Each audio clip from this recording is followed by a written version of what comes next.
Share করব খাসির মাংস। এই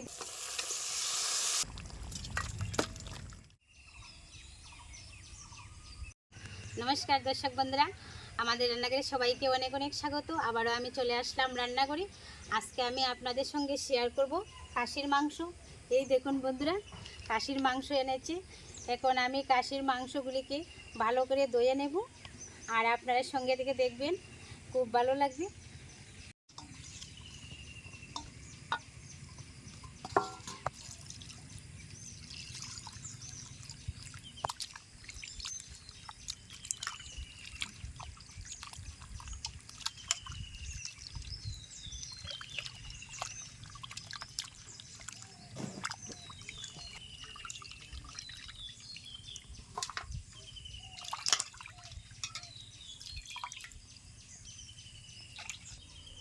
বন্ধুরা, খাসির মাংসগুলিকে আমি ভালো করে পরিষ্কার করে ধুয়ে নিয়েছি। অনেক দিন পর আমি খাসির মাংস আজকে রান্না করব। এখন আমি উনুনটা জ্বালিয়ে রান্নাটা শুরু করব। উনুন জ্বালিয়ে নিয়েছি, কড়াই বসিয়ে দিচ্ছি। কড়াই গরম হয়ে গেছে, দিয়েছি সরষে তেল। প্রথমে আমি আলুগুলি ভেজে নেব।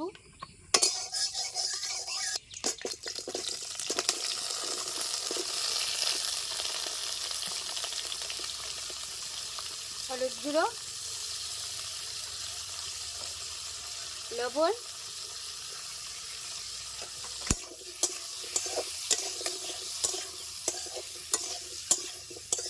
আলুগুলি ভাজা হয়ে গেছে, উঠিয়ে দিচ্ছি।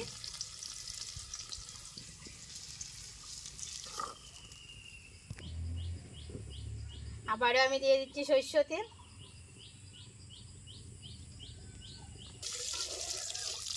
গরম হয়ে গেছে, ফোড়নে দিয়ে দিচ্ছি তেজপাতা, পেঁয়াজ কুচি,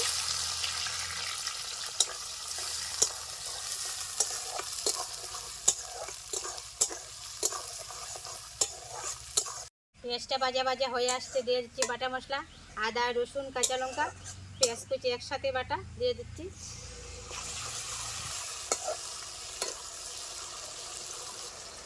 দিয়ে দিচ্ছি টমেটো কুচি। আর এখন আমি একে একে দিয়ে দিব সবগুলি গুঁড়ো মশলা। হলুদ গুঁড়ো, জিরার গুঁড়ো, ধনে গুঁড়ো, গোলমরিচের গুঁড়ো, লাল লঙ্কার গুঁড়ো, কাশ্মীর লাল লঙ্কার গুঁড়ো, আর আমি দিয়ে দিব স্বাদ মতো লবণ। এখন আমি মশলাটাকে ভালো করে কষিয়ে নেব।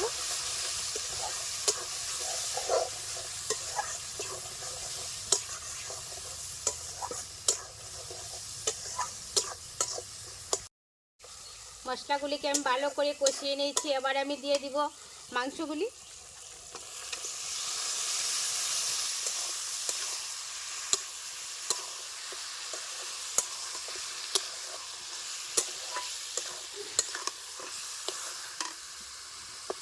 দিয়ে দিচ্ছি রসুন কুচি, কাঁচা লঙ্কা চিরা, পেঁয়াজ কুচি, দিয়ে দিচ্ছি একটা আস্ত পেঁয়াজ।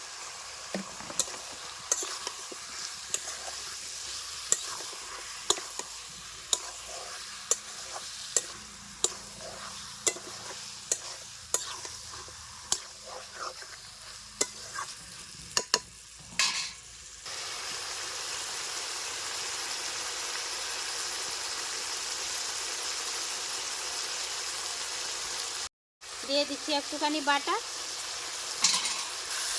এখন আমি মাংসগুলিকে ভালো করে কষিয়ে নেব।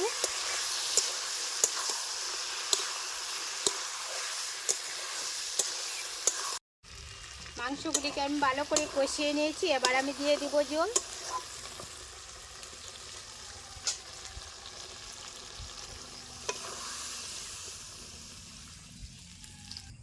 দশ থেকে 15 মিনিট আমি ঢাকনা চাপা দিয়ে রান্না করে নেব।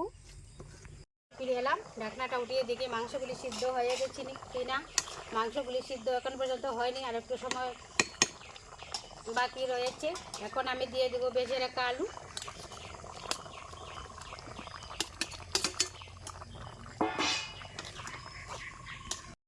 মাংসগুলি সিদ্ধ হয়ে গেছে, আলুও সিদ্ধ হয়ে গেছে। এবার আমি দিয়ে দেবো গরম মশলার গুঁড়ো,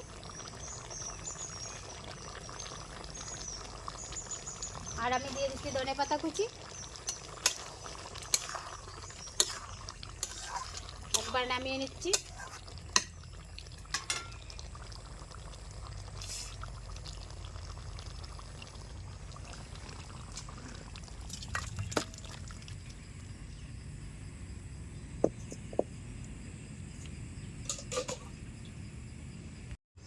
বন্ধুরা, খাসির মাংস তো আমি রান্না করে নিলাম। আজকের পর্বটি আপনাদের কাছে কেমন লাগলো? যদি ভালো লাগে লাইক কমেন্ট শেয়ার আর চ্যানেলটি সাবস্ক্রাইব করে পাশে থাকবেন। নমস্কার।